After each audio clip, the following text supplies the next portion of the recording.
The title of this video is 1911's 45 ACP versus 10mm. So the first gun I'll show you is that you've seen this gun before. I've made a few videos with it. Is my model's 1911 A1 made by Springfield, and this one is chambered in 45 ACP. And this gun I keep loaded with Hornady critical defense in it.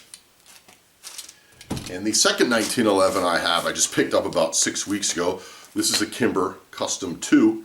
And this one is chambered in the also powerful 10mm. So the first thing we'll get out of the way is 10mm is more powerful than 45 ACP, hands down. It shoots a little bit smaller of a bullet, a 40 caliber bullet instead of a 45 caliber bullet, but it's traveling much faster. The average 45 ACPs around, let's say 850 to 875 feet per second, give or take a little bit. 10mm is shooting a 180 grain bullet, probably a little over 1,200 feet per second. So you're going to have almost a 400 feet per second faster velocity with 10mm than 45 ACP. So now that we've got that out of the way, there's nothing wrong with either one of these pistols, and there's nothing wrong with either one of these calibers. So let's go ahead and we'll talk about each one. 45 ACP in a 1911 is ideal for self-defense, whether that's in your home, your car, your boat, your garage, or on your body concealed carry.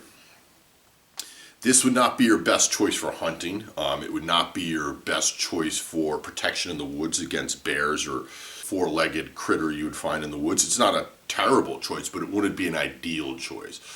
You would definitely want to step up to a 357 Magnum, 44 Magnum 41, or 10mm. The list goes on. But for personal protection, 45 is a proven man stopper, and this is what these guns were designed for. You know, it's a sidearm in the military for 80 some years, and it's ideally suited for that. But it could be used in the woods, and I'm sure it has been by many guys and ladies. I would recommend 230 grain ball to carry it in the woods as a bear protection gun, but it's a little underpowered for that. It wouldn't be your best choice for that. Take the 10mm on the other hand, you can shoot a 180 grain bullet at 1,250 feet per second, maybe even a little faster if you hand load your own, and you have a good firearm to shoot them out of. So this gun would be ideal taken into the woods with you for bear protection, protection against moose, protection against pretty much any bear except for the biggest ones. Polar bears and grizzlies, you could still use a 10mm. It would probably be the smallest caliber you'd want to bring into the woods, but it's a good choice. This gun also has an excellent hunting application. You know, white-tailed deer, black bear, smaller elk. You could probably have a lot of fun, you know, trying to get up close and trying to, you know, harvest something with a 10mm. And if you don't believe me, you can ask Ted Nugent about hunting with a 10mm. He loves to hunt with a 10mm. This is probably also an excellent bore gun too, or backup. This would not be my first choice for a home defense or self-defense gun. The reasons are it's just too powerful. You don't need that much power. You're probably going to deal with over-penetration. If the bullet doesn't expand, it's going to go in and out of whatever you're shooting at. It also makes a very large muzzle flash. This thing I was shooting at dusk the other night, and the muzzle flash was coming out probably 18 inches out of the barrel. And you know, it's big and it's also loud. This thing is a lot louder because 10mm runs at a lot higher pressure than a 45 ACP. So this gun definitely makes a big bang. And this going off in an enclosed space in a house or a car, close to unprotected ears, is probably going to cause a lot more permanent hearing damage than a 45 ACP will. And let's talk about recoil. Most people have probably shot a 1911 that's chambered in 45. The gun kicks, but it's not that bad because of the weight of these things. It's manageable, and I can shoot this gun very effectively with the wonderful single action trigger, and my follow-up shots are pretty good and pretty accurate with this firearm. 10mm, not so much so. Because this gun has more recoil, it's definitely snappier, and I can feel this gun in the web of my hand, the recoil in there, you know, snapping it. So when I shoot about 50 rounds with this gun, you know, I can feel a little soreness in the web there from shooting this. It's not bad, it's not unmanageable, but for a beginner, it would not I would not recommend it for a beginner. It's just not a good idea. It's too much recoil. It's too much of a handful. Let's go over 2 more points. Another quick one is going to be ammo cost. You can get a box of, you can get these 100 round boxes of 45, and this is probably in the ballpark of $37, $38. So you're looking at, $20 for 50 rounds with tax, just for target ammo, and it works just fine. The Winchester white box is good. The Federal's fine, and it's 230 grain ball, so this is good self-defense ammo. I've no problem, and it's always been reliable for me. 10 millimeter is a lot more expensive, and for quality 10 millimeter, it's gonna run you a little bit of money. Probably $40, $35 to $40 for a box of 50 rounds. And I warn you against cheap 10 millimeter. When I first bought the Kimber, I bought a box of Armcorp 50 rounds, 180 grain, full metal jacket projectiles, and this gun was basically a single shot gun. It had failures to feed, failures to extract. That brass is just not good, and this gun did not like it. So we're going to stay away from cheap 10 millimeter ammo. So I'm already reloading my own with Starline brass and Hortony XTP projectiles, which is top-notch stuff. So that will work very well. So let's look at both rounds together, because this will help you understand the next point of my video. Let's see if it'll focus on there. Both these rounds are about the same length, as you can see, but the 45, most 10 millimeter and 40 cal, it's got the blunt nose, and 45 ACP is usually always ball. That's very standard stuff for 45.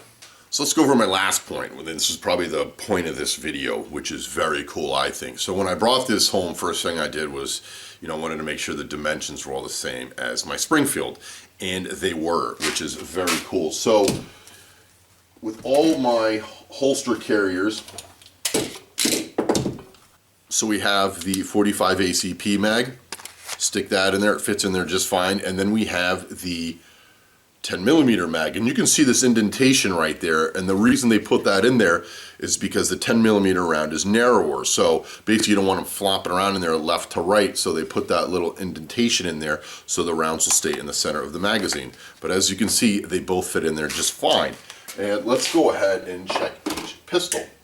Let's check the Springfield first. We got the Springfield, that's your regular 45, fits in there just fine. And then we got the 10 millimeter magazine, fits in there just fine too. So you can see they're of identical sizes. You can even see the 10 millimeter in there, fits in there just fine. So the only difference of these 1911s will definitely be the barrel, the slide, because the head is smaller on the 10 millimeter. Also your spring, there's gonna be a big difference in the poundage of the spring. I believe this gun is set up with a 20-pound spring in it, or an 18-pound spring in it right now. 10 millimeter's got a much stronger, stiffer spring in it. You can feel it right away. So here's a holster right here. I have a leather, let's see, Bianchi holster on my side, and I have this Kydex right here. And as you know, Kydex is pretty unforgiving. The gun's either going to fit or it's not. So we'll go ahead and originally I bought the Kydex holster for my Springfield. I love these Kydex holsters. Fits just fine. It doesn't get dumped out. We'll go ahead. There's the Kimber. Fits just fine, doesn't dump out. So that's one pretty cool thing. So if you already have a 45, a 10 millimeter is a nice step up.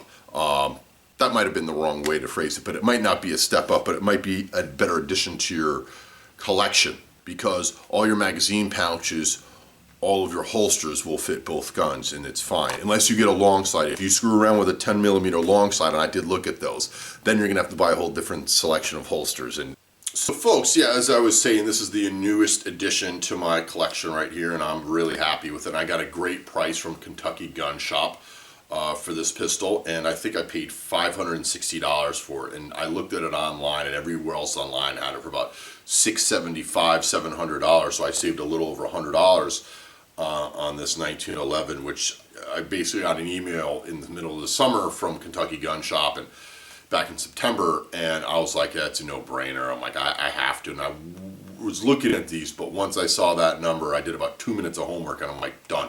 And I ordered it right there and then, and had it shipped to Dark Storm Industries.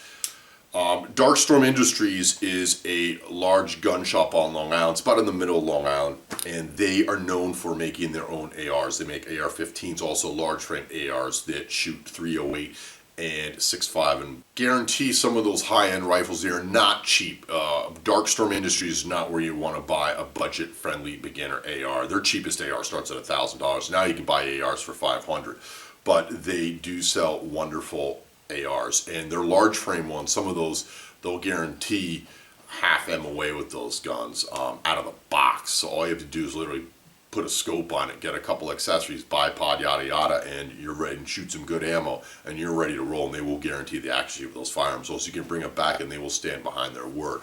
Also, I can't remember his name, but the manager of Darkstorm Industries, a bald guy, is a fantastic wealth of information. And he has a Beretta collection of 62 Berettas he has under his name right now. And he has a wonderful reloading room in his house that he showed me pictures of. The guy's super meticulous and knows everything about Berettas. He also is a big fan of Kimber 1911's. So when I bought this, he looked at it and it was just like, great gun, great buy, you can't go wrong. And he's like, I like it, they're made in New York, it's good. But you're probably going to have to break this gun in. And we felt that we both looked at it. There is literally no slide to frame wobbling at all. The hammer is super tight. The barrel bushing, this gun is very difficult to take apart and to clean. So the barrel bushing is that tight. This is a very tightly fit 1911, which I knew because of the design of the 10mm. It's longer, it's cylindrical, it's not tapered, and with that blunt nose, I figured I'd have feeding problems. And I have with this gun. It has not been 100%, it's not even close to 100% reliable, and I would not trust my life to this gun right now, and I would not take it out of the woods with me.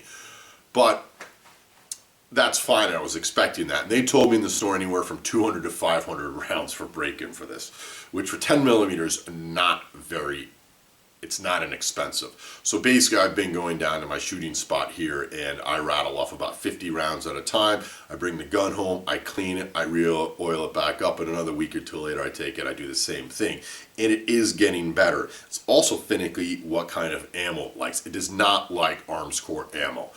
It really likes Hornady critical defense that's nickel-plated brass. Of course it likes the good stuff that's $1 a round, or a little more than $1 a round. That makes sense. It's got fine tastes. Maybe not all 1911s. I know there's been a big push. Two of my buddies up in Vermont have bought the Rock Island Armory 1911s. They love them both. They both swear by them and said they're great right out of the box. But this is a step up from a Rock Island. I know that. I believe most of my viewers know that too.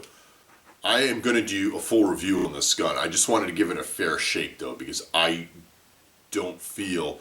I feel once this gun is broken in that it's going to be just fine, but it still needs, another 100, 200, maybe 300 rounds and a few more cleanings, disassemblies to get this gun to where it needs to be, where I can review it and give it a fair review.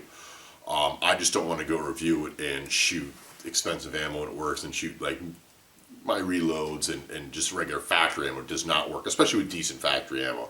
I just don't think that would be a fair shake for this gun.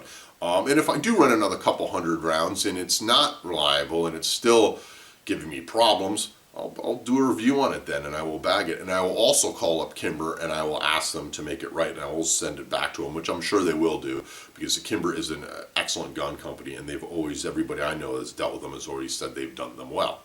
So that being said, keep an eye out for this pistol and coming from it. And I've already got some hot hand loads. I've already got some 10mm plus P.